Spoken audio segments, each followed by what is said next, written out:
c'est là qu'intervient la stupidité fonctionnelle, un concept élaboré par Dietrich Bonhoeffer, qui s'est demandé, entre autres, comment des gens par ailleurs éduqués et se considérant comme des gens bien ou des gens intelligents se mettent à croire et diffuser des idées dangereuses. Pour le contexte de notre auteur, l'Allemagne nazie.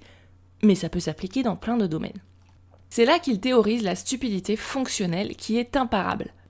Et c'est encore pire si ce sont des gens qui se considèrent comme des gens bien, des gens éduqués et intelligents, donc qui n'envisagent pas de faire du mal, alors même que ce sont des gens qui finissent par parler en slogans, en raccourcis de pensée, en idées non réfléchies qui ne sont pas les leurs. Ce qu'il faut bien comprendre, c'est que personne n'est à l'abri de la stupidité fonctionnelle, on n'a même pas toujours le choix. La stupidité fonctionnelle n'est pas un problème individuel mais sociologique, de groupe. C'est en groupe que les gens par ailleurs rationnels vont abandonner leur esprit critique.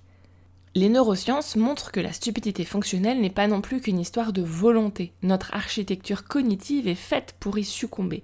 Le cerveau est programmé pour privilégier la vitesse plutôt que la précision, pour faire plus confiance au familier plutôt qu'à une information nouvelle. Ça, c'est humain, c'est tout le monde. Je trouve que ce concept est encore plus juste aujourd'hui avec les algorithmes qui promeuvent les idées faciles et inflammatoires, les bulles qui évitent de se frotter à la dissonance cognitive ou aux idées contraires, et en fortiori avec l'intelligence artificielle qui a pour fonction d'être d'accord avec son interlocuteur, pas objective. Les systèmes en place sont de plus en plus conçus pour récompenser les raccourcis intellectuels, décourager la réflexion et l'esprit critique. Ce qui définit la stupidité fonctionnelle, ce n'est pas le fruit d'un manque de compétences fondamentales, elle se produit parce que réfléchir, à un moment donné, complique les choses, en tout cas à court terme. Ce qui fait qu'on ne mobilise pas des capacités intellectuelles disponibles, parce qu'à court terme, c'est socialement plus sûr de bêler avec le troupeau. Dans certains groupes, et notamment en entreprise, on observe de la stupidité fonctionnelle qui est due à la suspension collective de 3 grandes compétences. La réflexivité, l'esprit critique et la mise en perspective de ce qu'on fait.